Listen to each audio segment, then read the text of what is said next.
Qué lindo que podemos cantarle. Mientras hablaba el hermano Eli y cantábamos, me acordé de una persona a la que en alguna ocasión invité a estar con nosotros en los cultos y me decía que quería dedicar su tiempo a cosas más útiles. Pensaba que eso del asunto de Dios, la fe, era algo inútil. Era aficionado a los carros, a las carreras de carros, y percibí que eso de ir, para él, no quiero decir que todos los que van a carreras de carros hacen lo mismo, pero para él ir a las carreras de carros era como para mí venir a un culto, igualito. Era un acto de adoración, en su caso, era un acto de adoración. De hecho, me habló de uno de los pilotos de autos más famosos y me dijo todas las hazañas. Y pensé en esto, ¿no? Pensé, sí es cierto, hay personas que van a adorar a otra cosa, ¿no?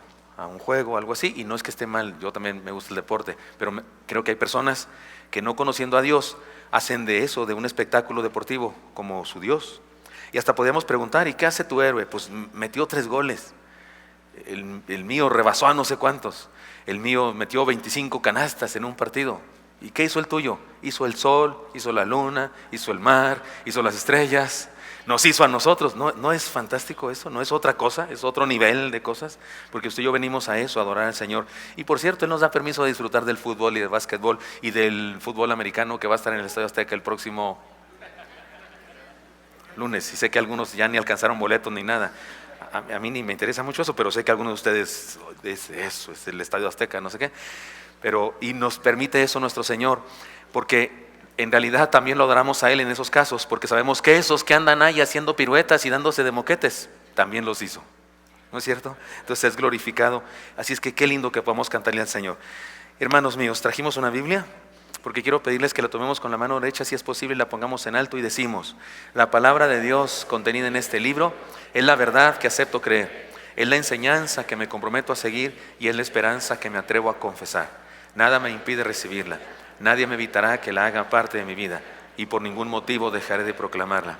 Estoy aquí para leerla, oírla y vivirla diariamente.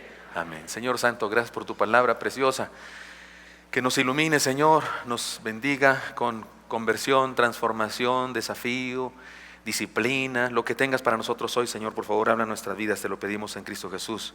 Amén. La base de toda esta serie de sermones del mes, Finanzas Saludables, es un proverbio que dice: honra a Jehová con tus bienes y con las primicias de todos tus frutos. Y ustedes y yo hoy estudiaremos un incidente, una plática del Señor Jesucristo con unos enemigos teológicos de su tiempo. Y si algún hombre debe tener este sermón es finanzas saludables en la tierra y en el cielo. También podemos decir en el cielo y en la tierra, como quiera. Finanzas saludables en la tierra y en el cielo. Le leo el pasaje, es Mateo 22, 15 al 22, dice así: entonces se fueron los fariseos y consultaron cómo sorprenderle en alguna palabra. Y le enviaron los discípulos de ellos con los herodianos, diciendo: Maestro, sabemos que eres amante de la verdad y que enseñas con verdad el camino de Dios y que no te cuidas de nadie, porque no miras la apariencia de los hombres. Dinos pues, ¿qué te parece? ¿Es lícito dar tributo a César o no? Pero Jesús, conociendo la malicia de ellos, les dijo: ¿por qué me tentáis, hipócritas? Mostradme la moneda del tributo. Y ellos le presentaron un denario. Entonces les dijo: ¿de quién es esta imagen y la inscripción? Le dijeron: de César. Y les dijo: dad pues a César lo que es de César y a Dios lo que es de Dios. Oyendo esto se maravillaron y dejándole se fueron. ¿Le agrada pagar impuestos, hermano? Las cosas no han cambiado mucho. En aquella época tampoco le gustaba a la gente pagar impuestos. La gente renegaba de pagar impuestos, pero especialmente los hebreos, porque ellos se consideraban un pueblo santo, escogido por Dios, que sí lo eran, único, especial, y que debían estar gobernando a todos los demás pueblos, pero resulta que estaban siendo gobernados por Roma. Así es que les parecía que eso de pagarle impuestos a Roma era pecado, era monstruoso, era parte de un plan diabólico. Así que se ocultaban detrás de una careta de espiritualidad para decir: no debemos pagar impuestos. Había impuestos para varias cosas, los típicos de una sociedad. Por ejemplo, había un impuesto por la tierra. Los agricultores estaban obligados a dar un diezmo de su grano, de sus cosechas, de las vides, del trigo y de cualquier otro fruto. Y además, el diezmo daban de eso. Y además, de lo procesado, del aceite que sacaban de las aceitunas, del olivo y de la harina que hacían y del vino que hacían, o sea, de esas cosas que ya habían diezmado, de lo procesado, también daban un quinto. Había también un impuesto comercial en toda transacción comercial, y en aquella época, igual que en nuestra época, todo se comerciaba. Los agricultores pues vendían lo que sembraban y cosechaban, los ganaderos pues vendían el producto de sus ganados, y los artesanos también, y en esas ventas se pagaba también un impuesto. Y se pagaba un impuesto del que estamos hablando aquí, que es un impuesto que nosotros no tenemos, nosotros no pagamos, era un impuesto por existir. Cada año, toda persona que habitaba bajo el Imperio Romano tenía que pagar un denario. Era algo así como el salario mínimo de un obrero en un día. Los hombres pagaban de los 14 años hasta los 65. Antes de los 14 no pagaban, y después de los 65 tampoco. Y las mujeres de los 12 a los 65. ¿Por qué las mujeres más temprano? No tengo la menor idea, pero así era. Y resulta que ese es el impuesto del que estamos hablando aquí. Y el denario era una moneda de plata que valía, insisto, lo que valía el trabajo de un obrero en un día. El día de hoy son como 75 pesos, ¿no, hermanos contadores? Me dijeron, como 75 pesos. Y eso se pagaba por solo existir. Creo que no hay ningún impuesto de ese tipo en nuestra cultura, por lo menos aquí en México. Alguien me dijo, pues sí, pastor, cuando va usted a sacar su acta de nacimiento, eso le cuesta. Está bien, pero si no saca acta de nacimiento, pues no le cobran, ¿verdad? Y no le cobran cada año. Pero en esta ocasión, en este tiempo, era cada año. La pregunta se la hicieron al Señor, y es muy interesante porque está cargada de veneno. Es evidente que se confabularon, el texto no lo dice, pero además la manera de decirlo es maliciosa. Querían atraparle en una trampa. Y lo peor de todo es que, si usted y yo sabemos esto, cuando Jesús vino a la tierra, en el pueblo judío había sectas. No todos eran iguales, había sectas. Los saduceos eran los sacerdotes, los ricos, los nobles, los que gobernaban en el templo. Los celotes eran los revolucionarios, los que querían levantarse en armas y hacer violencia contra Roma y separarse. Y estaban los herodianos. ¿Y quiénes son esos? Los estaban bien contentos con que Roma estuviera sobre ellos. Eran los especies de malinchistas, sería en nuestro tiempo, pero además se habían hecho negocios con Roma. Y no solamente era Herodes su familia, sino todos los demás que estaban contentos con que Roma estuviera sobre ellos. Y los fariseos, que eran los más santos, según ellos, los apartados. De hecho, fariseo significa apartado.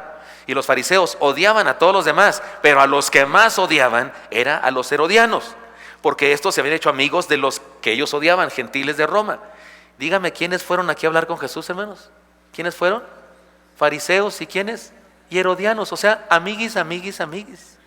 Fueron con Jesús, se odian, pero van con Jesús confabulándose. Y los hipócritas fariseos ni siquiera fueron ellos en persona los maestros, mandaron a sus discípulos junto con los herodianos para hacer esa pregunta al Señor.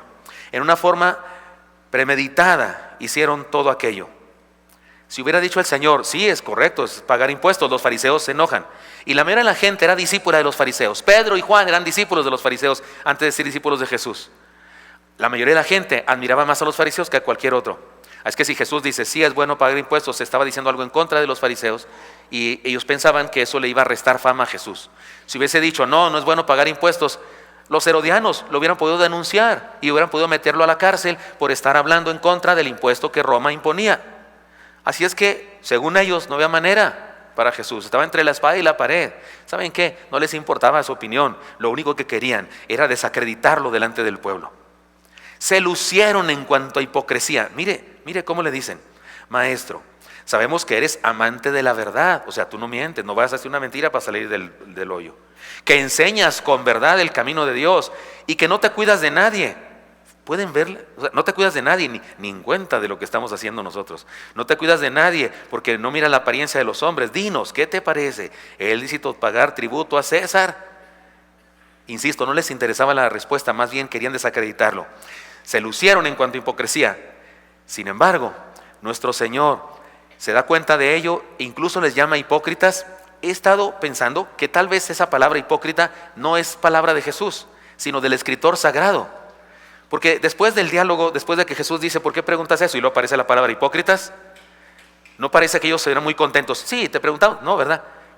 Si usted me pregunta algo y digo, sí, hipócrita, usted se va, ¿no? ¿Está de acuerdo? No sigue usted ahí en el diálogo, ¿por qué me dice así, pastor? O no sé qué. Pero aquí siguieron felices, así como que, sí. ¿Se acuerdan cuando el Chavo del 8 y en la vecindad y no sé quién dice, un bruto, dice, a mí no me metan en sus cosas, ¿se acuerdan? Alguien dijo así que el bruto y sale el Kiko, a mí no me metas, yo no estaba. Así estaban estos, sí. Me dijiste hipócrita, sí, y en mi presencia, sí. Más bien parece que el escritor sagrado puso esa palabra así como entre paréntesis de los de antes, pero se juntó con el texto. Él más bien expresó estos hipócritas, tal vez. Pero la pregunta es contestada por el Señor. Y resulta que la red que le tendieron los atrapó a ellos. Si alguien caricaturizara esta escena, tendría que caricaturizar algo así. Llegaron aquellos así sigilosamente como leones hambrientos con su red, y de repente la lanzan contra el Señor para atraparlo, pero un viento recio viene, les regresa la red, se atrampan ellos, se les enredan los pies, las manos y se caen dando vueltas como condorito levantando las patas hacia arriba. Así tendría que haberse caricaturizado eso, porque fueron avergonzados, quedaron callados, y contrario a lo que esperaban que sucediera, Jesús adquirió fama, creció en crédito, fue más alabado por las personas que le rodeaban. Y además, de pasada, nuestro Señor aprovecha la oportunidad para impartirnos profundas e importantes enseñanzas respecto al reino. Es una de las frases más famosas de Jesús. Se lo saben hasta los que no leen la Biblia. Se la saben hasta los que no conocen a Cristo y no conocen a Dios. Dad a César lo que es de César y a Dios lo que es de Dios. Lo sabe, lo dice la gente, lo pronuncia la gente, los políticos, los poetas y demás la mencionan. Así es que conviene que usted y yo la estudiamos. Está en la tierra y me parece que nos habla de finanzas saludables en el cielo y en la tierra. Nos habla de finanzas saludables en la tierra y en el cielo. Por eso estudiamos entonces esto desde 3 diferentes puntos de vista. Primero, finanzas saludables en la tierra. Los fariseos consideraban la dominación romana sobre ellos como algo demoníaco y pagar impuestos como una maldición. Se oponían rotundamente. Ya dije que los celotes incluso se oponían violentamente. Ellos querían hacer una revolución en el imperio. En realidad, se enseñaba esto, que no era bueno pagar, que era una condena, que era algo propio de las fuerzas del mal. Y luego la natural tendencia que tenemos los seres humanos a no pagar impuestos, pues todo aquello hacía que algunas personas incluso consideraban que era muy espiritual no pagar impuestos. Algunos se escondían, se iban para que las autoridades no los encontraran y andaban huyendo, y consideraban que esa era una gran acción. Consideraban que espiritual mira, no paga impuestos, corre riesgos si se va. Me parece que pasa algo parecido el día de hoy. Muchos hacen lo mismo en diferentes áreas de la vida. Pretenden incumplir sus responsabilidades sociales, laborales, hacendarias, políticas o familiares, escudándose en una supuesta religiosidad. Pero hermanos, no podemos ignorarlo. Jesús dijo: dad a César lo que es de César. Si tenemos que decir qué contestó Jesús a la pregunta con una sola palabra, tenemos que decir que contestó sí. ¿Está listo pagar impuesto? Su respuesta fue sí. No la dijo así porque quiso regresarles a ellos para que ellos tomaran la decisión, pero les dijo: a ver, ¿de quién es esa moneda? ¿Quién hizo esta moneda? ¿Para qué se hizo esta moneda? ¿Para qué se lanzó al pueblo esta moneda? Pues úsenla para eso. Así es que me parece que está implícito, hermano, un principio para nosotros muy importante. Debo decirles que la traducción correcta de esta palabra debería ser esta. Pueden leer conmigo en la pantalla: devolved a César lo que es de César. La palabra que traduce en nuestra versión 60, dad a César, no es una palabra que signifique que hagas que una persona que no tenía algo lo tenga. No, es una palabra que significa que una persona que tenía algo y ya no lo tiene, se lo regreses. Así es que lo que dice es, la traducción más correcta sería: devolved a César lo que es de César.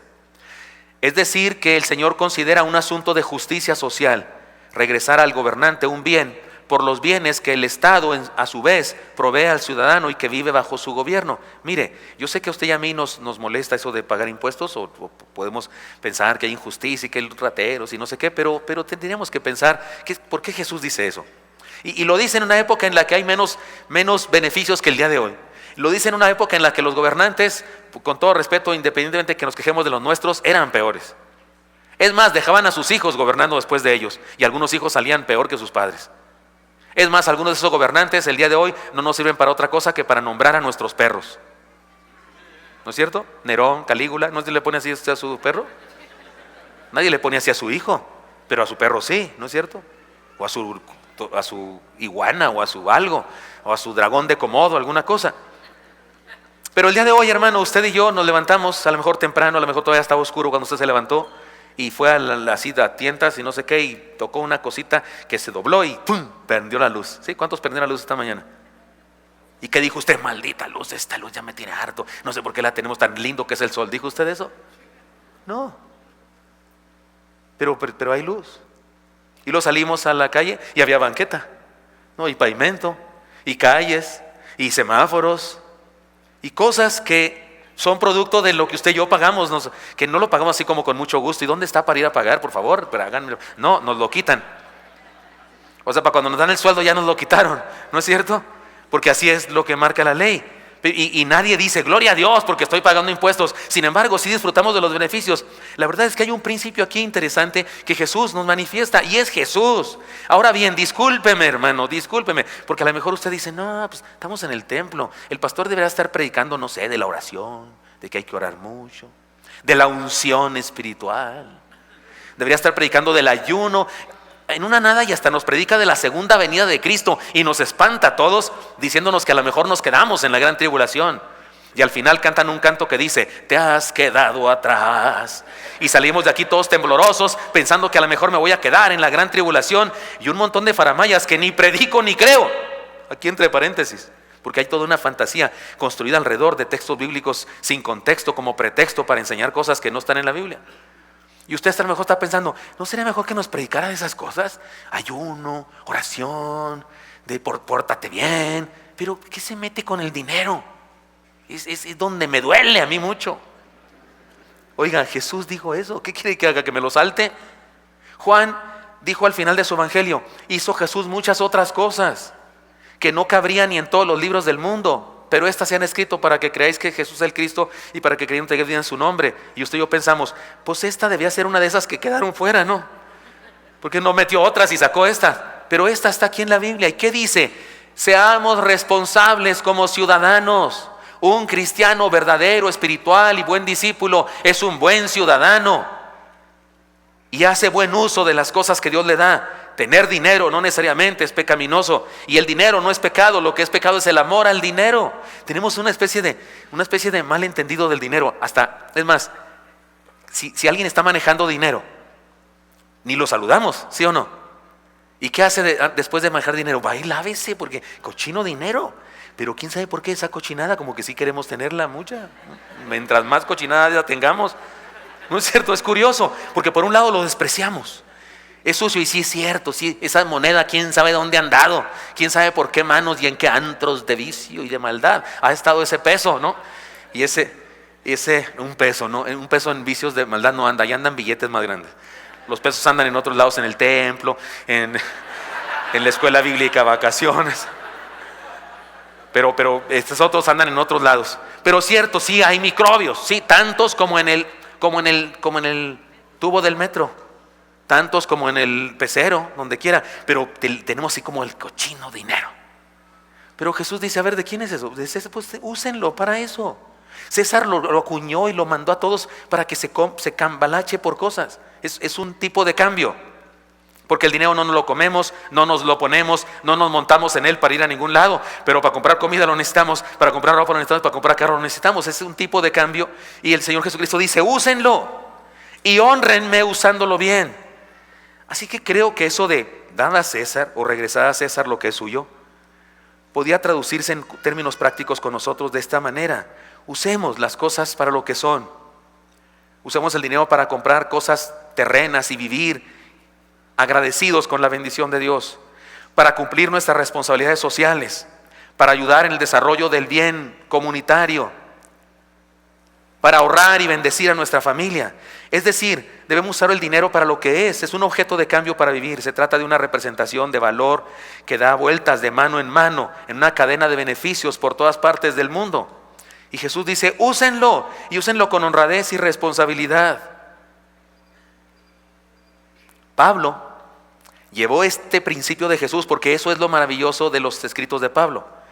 Pablo no conoció al Señor en persona, encarnado como lo hicieron los demás. Lo conoció resucitado, se le apareció el Señor a Pablo. Pablo es el 12º apóstol, no Matías sino Pablo. Pero Pablo interpreta a Jesús, interpreta la encarnación.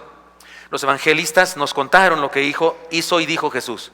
Y Pablo toma esas enseñanzas y nos las interpreta con una revelación tremenda de Dios. Y él seguramente conocía este dicho del Señor, y miren lo que él dijo y lo hizo más grande y práctico para nuestra vida.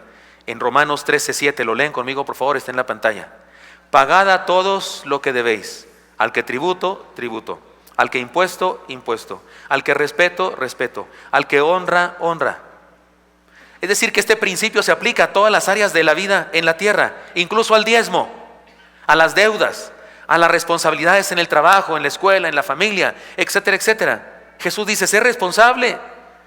¿No es cierto, hermanos, que cuando estábamos en la escuela, algunos todavía están en la escuela, y nos piden trabajos por equipo, ¿no es cierto que siempre hay un holgazán que no hace nada, pero sí firma y saca el 10 igual que nosotros?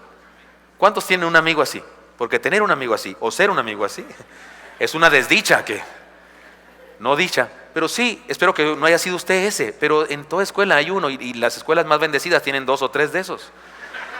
Que todo el equipo trabaja, todo el equipo se esfuerza y él no hace nada. Y si acaso va a la reunión del equipo, si acaso va, no hace nada, está ahí jugando o viendo el Super Bowl. Y todos los demás, la niña aplicada, haciendo todo, ¿no es cierto? Siempre hay gente así, donde quiera hay gente así. 5,000 personas, bueno, eran más. Ya lo dije, lo he dicho muchas veces, que cuando Jesús alimentó a los 5,000 eran más de 5,000, pero alguien al salir del culto me dijo, pastor, la Biblia dice que 5,000. No, no dice eso. En Mateo dice, y eran como 5,000 varones, sin contar las mujeres y los niños. Así dice el texto. Y discúlpeme, ¿qué cree que hay aquí en esta reunión? ¿Más hombres o mujeres? Hay más mujeres. En una manifestación perredista, ¿qué cree que hay más? ¿Hombres o mujeres? Mujeres. ¿Son más argüenderas o qué? No sé, pero hay más mujeres.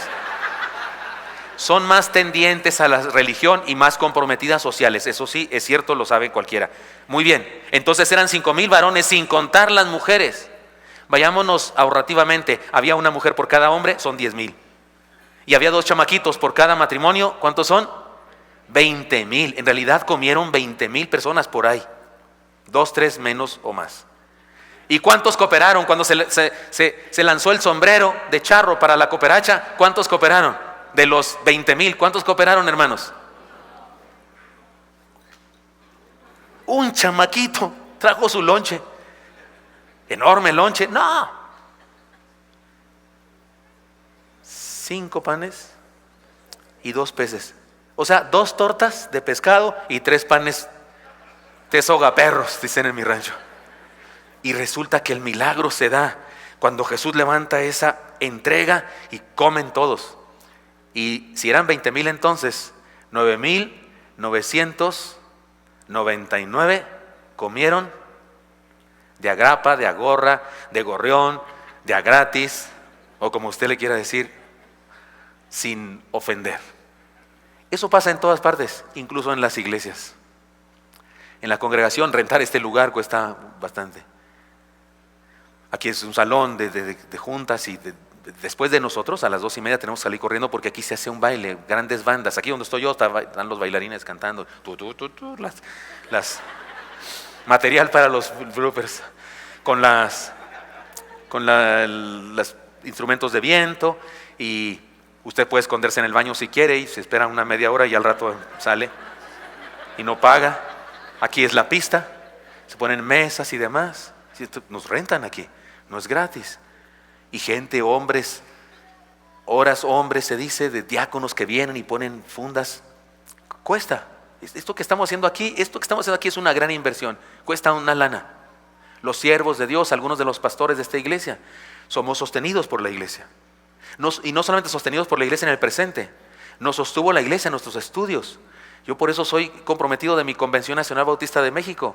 Cuando alguien me dice, oiga, que la convención, cálmese, es mi convención, me dio mis estudios. Si hubiese tenido que pagar mi preparación académica, teológica, no hubiera tenido dinero, mis padres no hubieran tenido dinero para pagarme la universidad teológica, el seminario que estudié, porque el seminario lo sostiene la convención y la convención la sostienen las iglesias.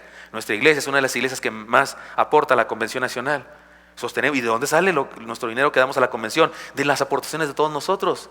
Porque hemos entendido que esto es una bendición, porque Dios da el dinero para que lo usemos en las cosas terrestres, terrenas, terrícolas, humanas, materiales. Y Él dijo, háganlo y háganlo con responsabilidad. Por eso, primera enseñanza, hermanos, vivamos una ciudadanía responsable. Y déjeme ir a la segunda cosa que aporta más para esta que ya vimos. Finanzas saludables en el reino. La moneda que pidió nuestro Señor, para luego dar el ejemplo, porque dijo, a ver, tráiganme acá una moneda. Y le dieron una moneda. Era una moneda que tenía la imagen de Tiberio César, el gobernante de ese momento. Cada vez que un gobernante romano llegaba al poder, hacía sacar de circulación todas las demás monedas que tenían la imagen del antecesor. Ay Dios, ya lo estoy tirando. Del antecesor. Y acuñaba su propia moneda, ya que la moneda significaba varias cosas. Daba autenticidad a su gobierno, certificaba y recordaba a todos quién estaba en el poder, indicaba hasta dónde llegaba su reino y, digámoslo, hacía presente al monarca, al líder, lo hacía presente en donde quiera que se usaban sus monedas. Lo interesante es que el Señor enseñó que, puesto que la imagen de la moneda era de César, había que regresársela. Pero luego añade Él: y den a Dios o regrésenle a Dios lo que es de Dios. Es decir, que el hombre también es una moneda, el hombre también es un valor, el hombre también es alguien con una imagen plasmada en sí mismo. Y Génesis 1:27 nos dice de quién es la imagen. Y creó Dios al hombre a su imagen, conforme a su semejanza. A imagen de Dios lo creó, varón y hembra los creó. ¿No dice así la palabra? Entonces nosotros tenemos la imagen de Dios. El hombre también tiene un dueño.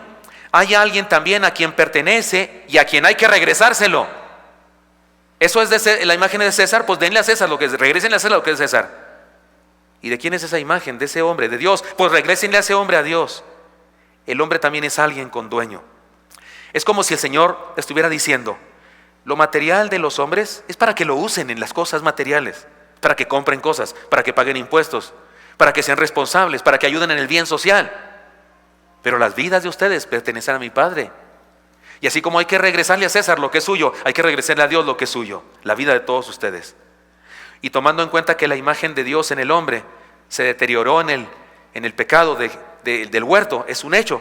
El hombre fue degradado, fue incluso expulsado del huerto, pero en Cristo fuimos restaurados. La Escritura dice: en Adán todos mueren, pero en Cristo todos hemos sido vivificados. Así es que en Cristo hemos sido restaurados con la imagen del Señor.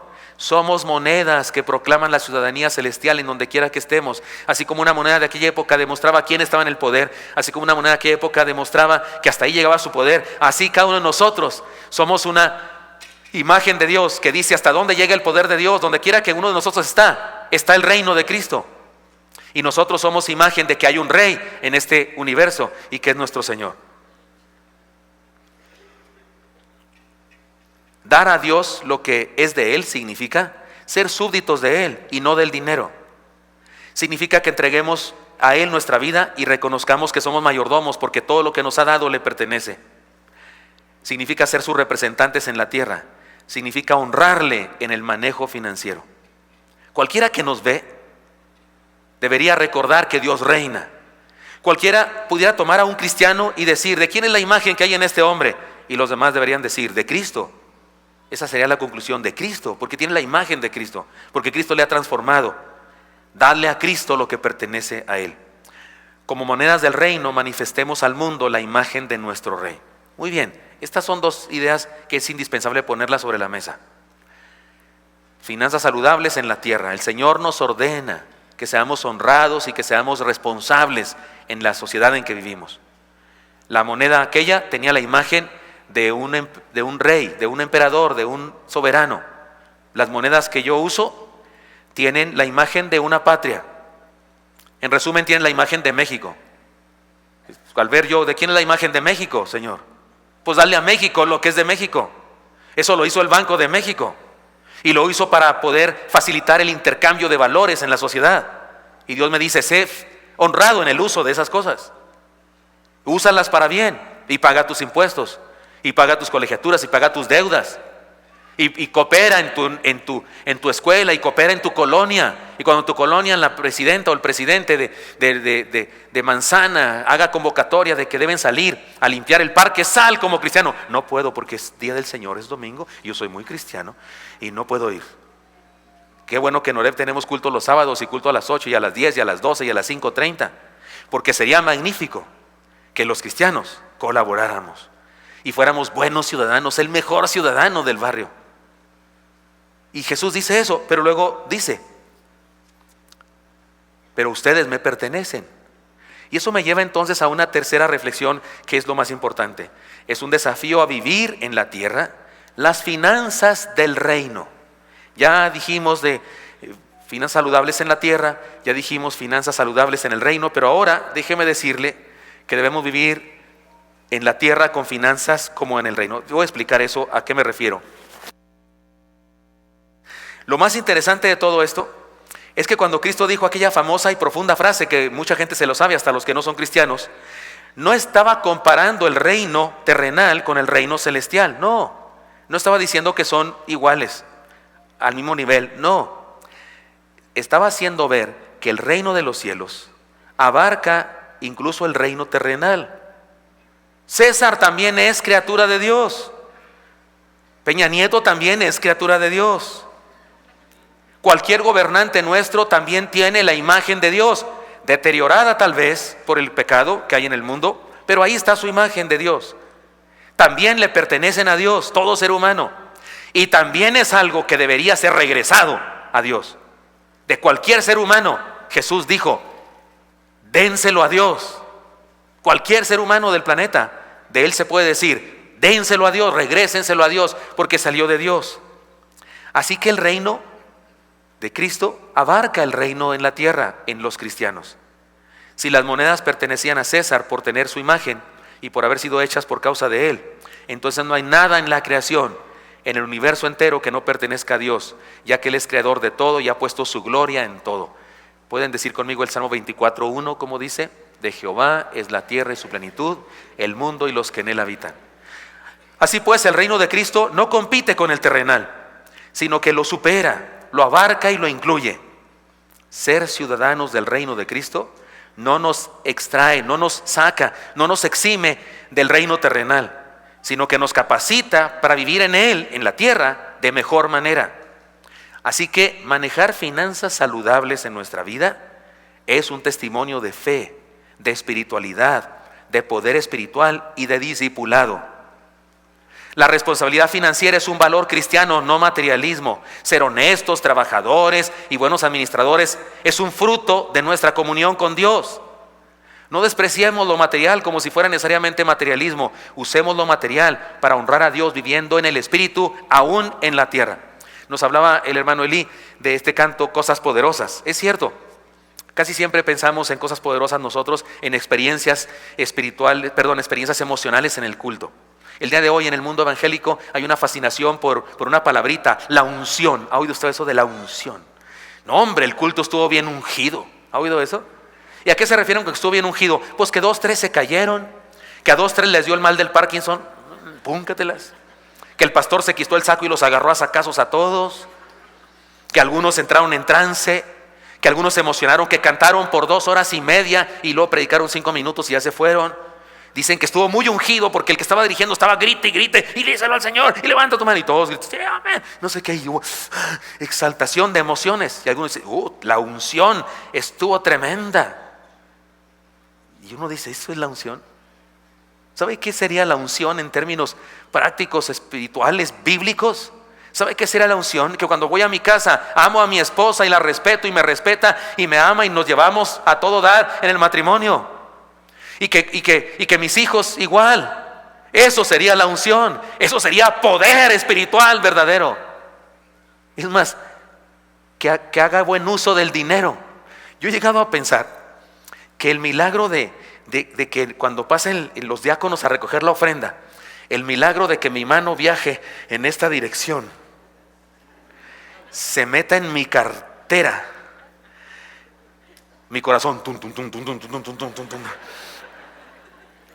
Saque yo un billete. ¡Adiós! ¿Pudo haber algo entre nosotros? ¡No! Y finalmente lo deposite en el alfolí. Es más grande milagro que el mar Rojo abriéndose.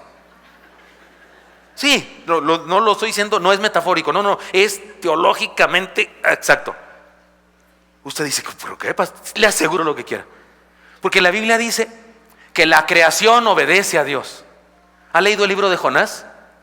En el libro de Jonás todos obedecieron a Dios, menos Jonás. Ahora sí que hay Jonás. El mar, hubo un huracán que se llevaba al barco donde iba Jonás huyendo a Tarsis, ¿no es cierto? El mar obedeció a Dios. Los marineros obedecieron a Dios. Bueno, en el caso de los marineros, el gran pez obedeció a Dios, se tragó a Jonás y fue y lo vomitó, lo obedeció a Dios. La calabacera creció, obedeció a Dios. El gusanito se comió la calabacera, obedeció. Todo el mundo, el sol salió y quemó a Jonás, todos menos Jonás. Porque a los seres humanos Dios nos dio la capacidad de decir sí, la capacidad de decir no. Cuando el Señor Jesucristo llegó caminando sobre las aguas, cuando había un vendaval y los discípulos estaban preocupados por la tormenta en la barca, el Señor se despertó, hombres de poca fe, y le dijo al viento y al mar: calla. Y el viento y el mar, ¿qué hicieron? Enmudecieron. Sus órdenes, jefe. O sea, las cosas que Dios creó lo obedecen ipso facto. Pero a nosotros nos dio la capacidad de decir sí, de decir no. Por eso discúlpeme, cuando usted y yo diezmamos, es milagro más grande que cuando se abre el mar rojo. Lo digo con todos los significados que tiene, porque es nuestra voluntad, porque Dios me ha convencido de que Él es el dueño de todo, porque Dios me ha enseñado que eso es un acto de adoración, de fe, de amor. Es más, ni siquiera me exige, lo hago por amor, y eso es un milagro, visto del punto de vista que usted quiera. Todas las demás cosas le obedecen a Él de inmediato. Él dirige, la Biblia dice que Él dirige los vientos y los astros y todo. Cada mañana amanece, sale el sol otra vez, ¿sí o no? Y ya sé que Él no es que Él salga, es que la tierra da vuelta. ¿Y quién la puso a dar vuelta? Dios. Todo eso le obedece a Dios. Pero nosotros somos los únicos que no le obedecemos de repente, porque nos dio la capacidad de decir sí o decir no. Y hay personas que andan buscando la unción, que andan buscando ser empoderados. Les encanta esa palabra. Sí, no, es que recibimos poder. Déjame decirlo en el contexto de este pasaje. La unción de Dios, el poder de Dios, el verdadero poder espiritual de Dios en un cristiano es que tenga finanzas saludables en su vida. Es que se maneje con sabiduría en ese asunto financiero. Es que tenga inteligencia, sabiduría para pagar sus deudas, para no vivir de préstamos, para ser inteligente, sabio, organizado, administrado. Y resulta que en ocasiones en el culto nos emocionamos y nos pasan cosas, experiencias psicosomáticas, yo qué sé, éxtasis en el culto. Pero luego en nuestra vida diaria, nuestra vida laboral, nos va como en feria. Pidámosle a Dios que la unción se muestre verdaderamente como es la unción en cada momento de nuestra vida, en la manera como actuamos, como compramos. En ocasiones este asunto de la unción o el poder para vivir finanzas saludables tiene que ver con, insisto, con definitivamente un milagro, porque vivimos inmersos en una cultura consumista, en una cultura que nos hace tener necesidades que realmente no tenemos. Se compra usted un teléfono y a la otra semana sale el nuevo y ya lo queremos. ¿No es cierto? Ya el que tenemos, que estaba bien padre, ya está viejito porque la cámara no tiene no sé qué cosa. Y ya queremos el otro y nos va creando, y vivimos en un mundo consumista. Y los mexicanos somos una cultura de gastalones. No me negará usted. ¿Sabe cuál es la imagen más perfecta de nuestra cultura de gastalones? Celebrarle el 15 años a la chamaca. Se está goteando la casa. Se nos gotea la casa. Tenemos una cacerola en cada habitación y rogándole a Dios que no llueva.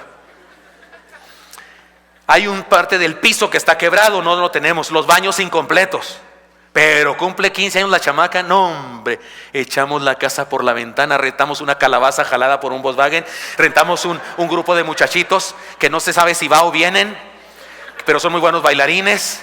Y durante 15 cuántas semanas están entrenando con la niña baila un tango, se viste de teibolera y baila otra cosa, y luego se viste de otra cosa y baila no sé qué, y pagamos eso, un dineral para que haga eso, un conjunto musical para que venga. Eso sí, a los jóvenes que van a ir a cantar en el culto, ni ofrenda les dan, ni al pastor, digo ya entre paréntesis. Pero al conjunto musical, ese sí, una la nota, y se gastan lo que no tiene. ¿Cuánto dura una fiesta de 15 años? Perdón, ¿cuánto dura? Disculpen si usted ya hizo la fiesta, pero ¿cuánto dura? ¿Cuánto duró la suya? ¿Cuánto? ¿3 horas? ¿5 horas? 5 horas. En 5 horas te gastaste lo de 10 computadoras. En ocasiones lo de un carro. Hay niñas muy listas, le dicen a la mamá: no me hagas nada, no, cómprame mi compu o cómprame mi carro. Dice la niña: lista. 5 horas tragan todos menos. ¿Y ella qué? Perdónenme el agravio, perdónenme que sea claro. Y luego andamos ahí sufriendo y las tarjetas hasta el tope, pero muy espirituales, pero venimos al culto y qué bárbaro, y declaro esto y declaro lo otro y cancelo esto y cancelo lo otro y me creo el muy espiritual. Y ando por la calle de la amargura en lo financiero porque no he sido sabio.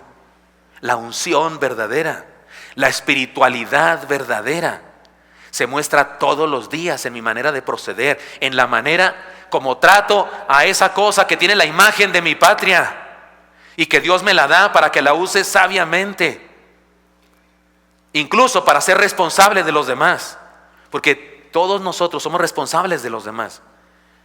Nuestro país está en nuestras manos también. Y sí, nos quejamos de que se roban y no sé qué. Si yo no pago impuestos, soy igual o peor que ellos, porque ellos por lo menos lo hicieron por varios millones, yo por unos cuantos pesos. ¿No es más grande pecado? Yo siempre he pensado eso. Nos quejamos de los que se roban millones y algunos acá se roban cachitos. Yo digo, ¿y si tuviera la oportunidad de robarse millones, no se lo robaría? Si por un peso pecas, imagínate por unos cuantos millones. No es mi trabajo juzgarlos. Mi trabajo es ser responsable. Señor, ¿es lícito pagar impuestos? ¿Qué pregunta es esa? ¿Por qué no le preguntaron, Señor, ¿cuándo será señal de tu venida? ¿Cuándo regreso otra vez? Señor, ¿cuál es el pecado imperdonable? Señor, ¿estás de acuerdo con la transustanciación? Que ni está en la Biblia esa palabra, pero esa hubiera sido una buena pregunta para el Señor. Señor, ¿estás de acuerdo con la doble predestinación? No, le preguntan sobre dinero y Él responde y aprovecha para decir, no se metan en líos. El dinero es para lo que es, para las cosas materiales. Denle a las cosas materiales lo que es de materia. Compren, vivan, sean felices, disfruten la vida y paguen sus impuestos, sean responsables, sean buenos ciudadanos. Pero ustedes me pertenecen. Y si me pertenecen, entonces son mis monedas. Les he puesto mi imagen en ustedes y son mis monedas y los tengo en lugares estratégicos en todo el mundo, en toda sociedad. Los tengo distribuidos por todo México, por toda la Ciudad de México, para que ahí que donde está uno de ustedes, mi reino se haga presente. Y cada vez que son honrados con el manejo de su dinero, cada vez que hacen buen uso del manejo de su dinero, cada vez que viven finanzas saludables, están manifestando la imagen de mi reino en la tierra. Y eso es lo que quiero que hagan. ¿Puede ver, hermano, lo importante que es entonces este asunto? Insisto, que me disculpe que no le estoy predicando de la gran tribulación, ni de la segunda venida de Cristo, ni del anticristo, ni de la bestia. Hay gente que le encanta que le prediquen de la bestia. Hay sermones que son bestiacéntricos. Sí, las bestias el centro. Yo prefiero predicar sermones cristocéntricos. Y aquí está nuestro Señor Jesucristo siendo interrogado hipócritamente, siendo interrogado para meterlo en un lío y dando una respuesta tremendamente sabia que nos dice a usted y a mí: sé sabio en tu manejo de tus finanzas en la tierra. Yo te bendigo, yo cuido eso en ti. ¿No te acuerdas de mis promesas? ¿No he dicho que tus lagares están rebosando de vino nuevo, mosto? ¿No te he prometido que te daré lo mejor del trigo? Porque esa palabra de lo mejor del trigo es palabra de Él para nosotros, no de nosotros para Él. ¿No te he dicho yo que te daré lo mejor de la peña? Confía en mí. Hónrame haciendo buen uso de tus monedas. Ven la inscripción que tienen. Que sirva para eso. Que sirva para eso, para tu patria. Pero tu vida, tu corazón es mío. Y si eres mío, entonces te bendigo y te doy sabiduría para administrar bien tus recursos materiales.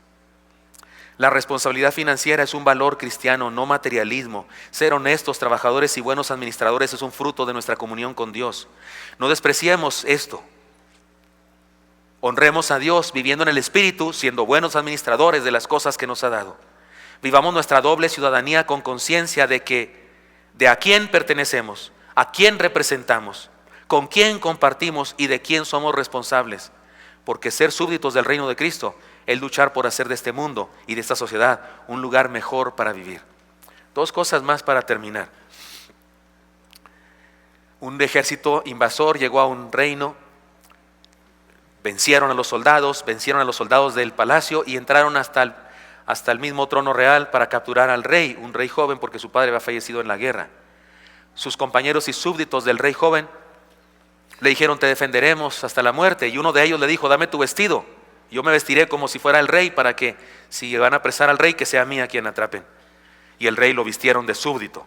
Y llegó el general y los formó. Ahí estaba el rey con sus súbditos, y el general era muy listo y sospechaba algo, y fue ante el rey, al que estaba vestido el rey, y le dio un bofetadón, un golpe de humillación, y lo derrumbó. Nadie hizo nada, y él entendió: este no es el rey. Y fue uno a uno con los súbditos, amenazándoles con golpearse en el rostro, y finalmente los golpeaba si nadie hacía nada, hasta que finalmente estuvo frente al rey vestido de súbdito. Y cuando hizo el ademán para darle un golpe, todos los demás hicieron esfuerzo por defenderlo, y él entendió que ese era el rey. Que nuestra vida haga saber a los demás que hay un rey entre nosotros, que a la manera como vivimos testifique que hay un rey entre nosotros, que seamos monedas, que cuando alguien pregunte ¿cuál es la imagen es la imagen de Cristo? Y que nosotros como monedas, como valores del reino de los cielos, en donde quiera que estemos, hagamos entender que hasta ahí llegan los dominios del Rey Jesús. Esto es lo que hace que el reino de los cielos abarque también nuestra experiencia terrena en el país en el que pertenecemos cada uno. Hay hermanos acá de China, hay personas de Chile aquí entre nosotros, hay cubanos aquí entre nosotros, hay unos hermanos hondureños en este culto también, unos hermanos colombianos en esta iglesia, y la mayoría de los otros somos mexicanos de cualquier ciudad de nuestro país. Que aquí donde estemos seamos responsables de eso que pertenece al nivel de la tierra, que pertenece al nivel material. Es lo que está diciendo Jesús. Esta moneda es de nivel terrenal, pero cuando la usas sabiamente, entonces la estás usando en el nivel celestial, porque eres parte mía, porque me perteneces. Y quiero decirles una cosa más, hermanos. Si hubiese yo predicado lo que a algunas gentes les gustan, porque hay gente que le gustan sermones más místicos, ¿no? Así que tiene que ver con hacer oración y ayuno y esas cosas, y que también hacemos en esta iglesia. No me diga que no predico de eso a veces. Pero tal vez a alguno le gusta más ese tema para salir de aquí con una convicción de voy a orar 3 horas diarias, o voy a leer la Biblia toda. Y sí, amén, hay que leer la Biblia toda, por supuesto. Pero el Señor nos habló de este tema. ¿Qué vamos a salir de aquí a hacer? ¿Cuál es la idea, pastor? ¿Salimos de aquí a qué? Hablar con nuestra familia. Sería bueno hoy mismo por la tarde, o tal vez en el camino rumbo al Buen Fin. Sería muy bueno hablar entre nosotros y hacer un análisis. Y tal vez lo que corresponde es ir con el Señor y decirle: perdónanos, perdónanos. Somos tan insensatos en cómo administramos lo que nos das. Por eso andamos con líos económicos. No nos medimos, no administramos bien las cosas, no te honramos ni siquiera dando el diezmo. Jóvenes queridos, también los jóvenes tienen el privilegio, el honor de diezmar de lo que sus padres les dan, y algunos no lo hacen. Y tal vez conviene que vayamos con el Señor y le digamos: perdónanos, Señor. Y tal vez tenemos que decirle que nos ayude a salir de algún problema. Tenemos nuestras tarjetas hasta el tope, o tal vez tenemos unas deudas, tan deudas o tantas deudas que ya ni pensamos pagarlas nunca jamás. Tal vez deberíamos considerar con seriedad que debemos pagarlas y pedirle a Dios la unción, pedirle a Dios poder espiritual, no para hablar en lenguas, no para tumbarnos, no para que nos dé el mal del Parkinson, sino para que nos dé el bien de la buena, sana administración, lo cual también es unción y poder espiritual. Porque para manejar el dinero se requiere poder espiritual. Para manejar monedas, gracias hermanos, para manejar monedas se requiere poder espiritual. Y hay quien solamente quiere poder espiritual para gritar y para hacer exclamaciones. Pero para manejarte en la vida, para manejarnos en la vida, para ser sensatos, sabios, se requiere la unción de Dios, su presencia en nuestra vida, su imagen en nosotros que somos sus súbditos. Por eso tal vez debemos pedirle perdón y debemos pedirle que nos bendiga. Les confieso algo muy íntimo de mi vida devocional. Todos los días ustedes me escuchan orar en los cultos. Al final de los cultos siempre pido: Señor, que ninguno de este rebaño sea secuestrado ni herido de muerte por la delincuencia. Pido seguridad física por ustedes. La otra cosa que pido siempre en los cultos, ustedes me escuchan decir: bendice el patrimonio, el salario, el negocio, la empresa de cada hermano. ¿Se acuerdan? ¿Me han oído decir eso? Bueno, cuando estoy solo, no tengo quien me marque el tiempo, no es cuestión del culto ni nadie que se quiere ir, entonces me explayo y siempre pido por ustedes. Por eso, ¿saben qué pido? Pido que cuando alguno de ustedes esté con su niño en Chapultepec o en unas vacaciones y a su niño se le antoje una paleta de esas cubiertas, en mi rancho se llaman chapeteadas. Cuando a su niño se le antoje, usted tenga dinero para comprarla. Papá, quiero una de esas. Sí, mijo, claro que sí. ¿Quieres dos? ¿De una vez? Pido a Dios eso, porque tengo en mi imagen, como soy padre también, que una de las cosas más tristes que puede pasar en la vida de una familia es que un día mi hijo me pida algo así, algo simple, y yo no pueda dárselo. ¿No es una de las cosas más tristes? ¿Sí, le parece? Yo pido a Dios que ninguno de ustedes tenga eso. Pido a Dios que todos nuestros jóvenes tengan escuela, que sus papás tengan dinero para la escuela particular si es lo que necesitan. Si hay posibilidades de una escuela pública, que pasen el examen, por amor de Dios. Pido eso, que Dios los bendiga de esa manera, que los bendiga en el trabajo, que los bendiga con gracia con sus jefes. Hasta le pido a Dios así con especificación, que no necesariamente estoy pidiendo que se muera el jefe, porque una vez alguien me pidió que orara por su jefe que era muy malo y se murió.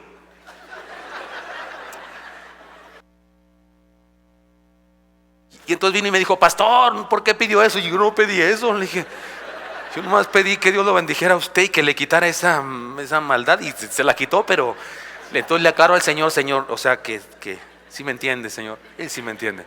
Si yo tuviera ese poder para pedir eso, no, hombre, ya había pedido por muchos. Pero no tengo ese poder.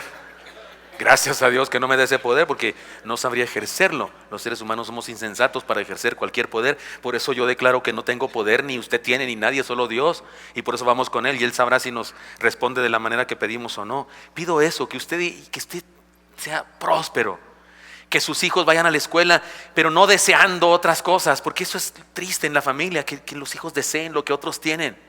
Y no tiene solamente que ver con que tienen o no tienen, tiene que ver con lo que enseñamos en la casa, tiene que ver con contentamiento.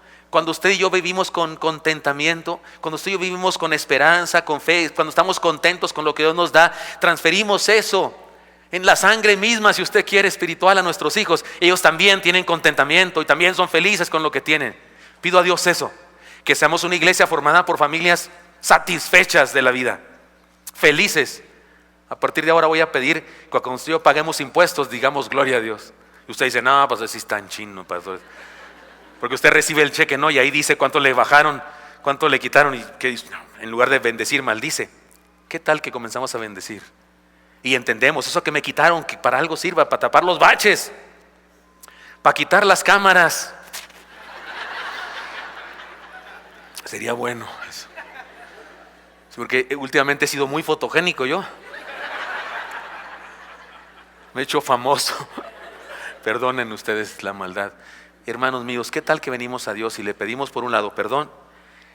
Por otro le ofrecemos que queremos ser buenos administradores, y además le pedimos que nos saque adelante en situaciones difíciles, porque tal vez tenemos problemas o necesidades económicas. Si ese es su caso, cualquiera de estas tres decisiones, ¿por qué no oramos a Él y le ponemos nuestra vida en sus manos? ¿Está de acuerdo usted? ¿Cuántos están de acuerdo hoy en pedir eso? ¿Cuántos dicen: yo voy a pedir a Dios perdón, que me ayude a vencer unas deudas y que me dé sabiduría para administrarme? Padre Santo, aquí estamos delante de ti. Gracias, Señor, por esa ocasión en la que tan sabiamente te defendiste, estando entre nosotros, y diste esa respuesta contundente que nos ayuda a nosotros a entender que este asunto de ser cristianos no es solamente un asunto de misticismo religioso, sino de un asunto práctico en la vida diaria. Gracias, Señor. Te pedimos que nos perdones porque hemos sido malos administradores de lo que tú nos has dado, de esas monedas que tienen la imagen de nuestro país. Pero a partir de hoy, Señor, te ofrecemos que queremos ser sabios. Queremos hablar en nuestra familia, establecer reglas en nuestra familia. Jamás vivir ni de prestado, ni de sueños, sino de lo que tú nos das. Y queremos, Señor, que nos ayudes a ser esforzados, trabajadores, buscadores, incansables de trabajo, y hacer bien lo que nos corresponde hacer, Señor, para progresar. Pero te pedimos que tú hagas milagros, Señor, porque hay cosas en las que por más que nos esforcemos no va a suceder. Por eso te pedimos que tú hagas milagros. Bendice a nuestros muchachos para que tengan lugar en las escuelas, Señor, para que sean eficientes en su estudio, para que aprovechen las oportunidades de estudio y progresen, prosperen, crezcan. Y como familia, Señor, bendícenos, que nos rinda, Señor, eso que tú nos has dado. Que nuestros niños, cuando algo se les antoje, Señor, podamos dárselo y podamos saber que es por tu gracia, por tu amor, y podamos tener un corazón agradecido. Bendícenos, Dios, con finanzas saludables a nuestras familias. Pongo a cada uno, Señor, de los que acepta esta palabra y toma la decisión, pongo a cada uno, cada familia, cada joven, cada hermano en tus manos. En el nombre precioso de Cristo Jesús. Amén.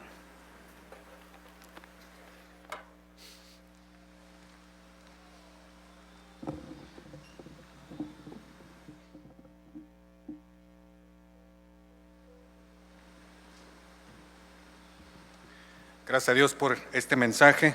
El Señor nos dice en su palabra: habló Jehová a Moisés diciendo: manda a los hijos de Israel y diles: mi ofrenda, mi pan con mis ofrendas encendidas en olor grato a mí, guardaréis, ofreciéndomelo a su tiempo.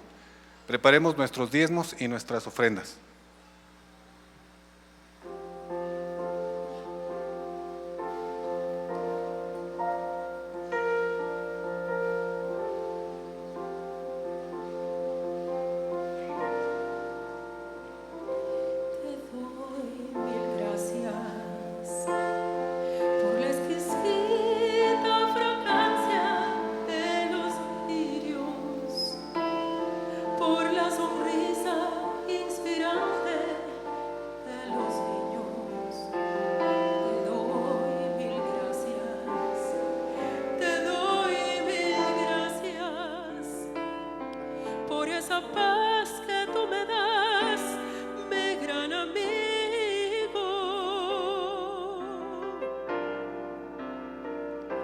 Te doy mil gracias, porque a pesar de ofenderte me has amado, por perdonar día a día mis pecados.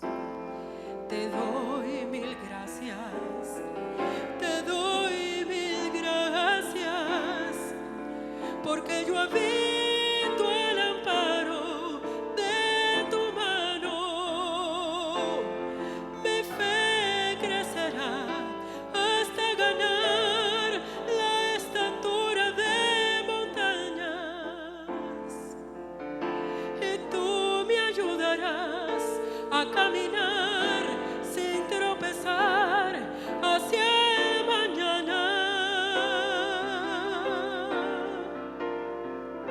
Te doy mil gracias, porque tu ayuda me es posible a cada minuto, a toda hora, por la esperanza que brilla en cada aurora.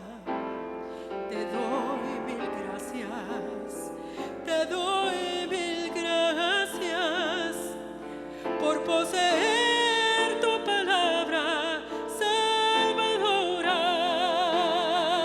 Mi fe crecerá hasta ganar la estatura de montañas,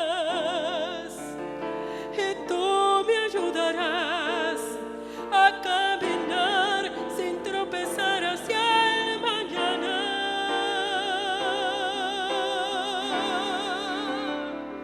Te doy mil gracias por todo pan que alimenta nuestro ser, por la belleza de cada atardecer.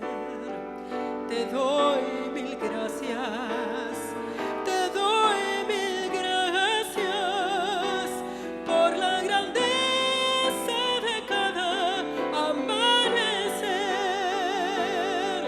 Mi fe crecerá hasta ganar la estatura de montañas, y tú me ayudarás a tropezar sin caminar hacia el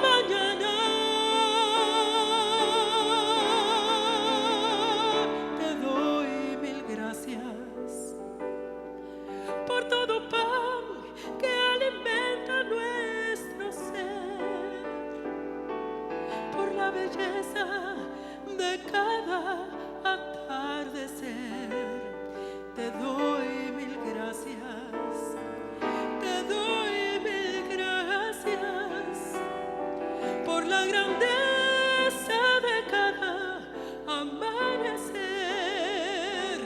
por la grandeza de cada amanecer, por la grandeza de cada amanecer.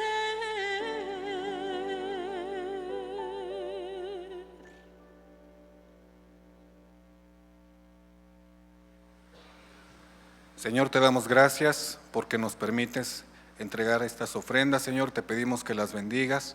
Bendice a nuestra iglesia, Señor. Bendice a nuestro pastor, Señor, y bendice a nuestros jóvenes en Cristo Jesús. Amén.